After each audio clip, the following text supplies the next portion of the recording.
যারা চুল পড়ার সমস্যা নিয়ে সবসময় চিন্তিত থাকেন তাদের জন্য আজকের এই ভিডিওটা। আসসালামু আলাইকুম এভরিওয়ান, সবাই কেমন আছেন? আশা করি সবাই অনেক ভালো আছেন।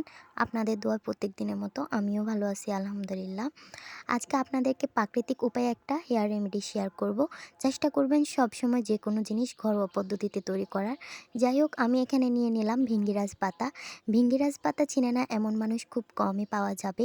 আর এটা যে চুলের জন্য কতটা উপকারী সেটাও আশা করি কারো অজানা নয়।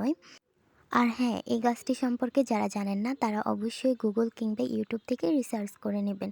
আপনাদের সাথে কথা বলতে বলতে আমি কিন্তু এগুলাকে পরিষ্কার করে নিয়েছি। আর মনে রাখতে হবে, গাছের শিকড় কিংবা ফুল কোনো অংশই ফালানো যাবে না, প্রত্যেকটা অংশই কিন্তু চুলের জন্য বেশ উপকারী। আমি এগুলাকে অফ ক্যামেরায় বেটে নিছি, চাইলে আপনারা ব্লেন্ড করে নিতে পারেন।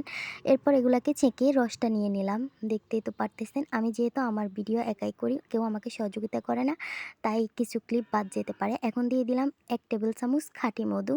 এখানে চেষ্টা করবেন খাঁটি মধুটাই দেওয়ার জন্য। বাজারে যে ফেক মধুগুলো থাকে এগুলো ইগনোর করার চেষ্টা করবেন, হয়তোবা এটা হিতের বিপরীত হতে পারে।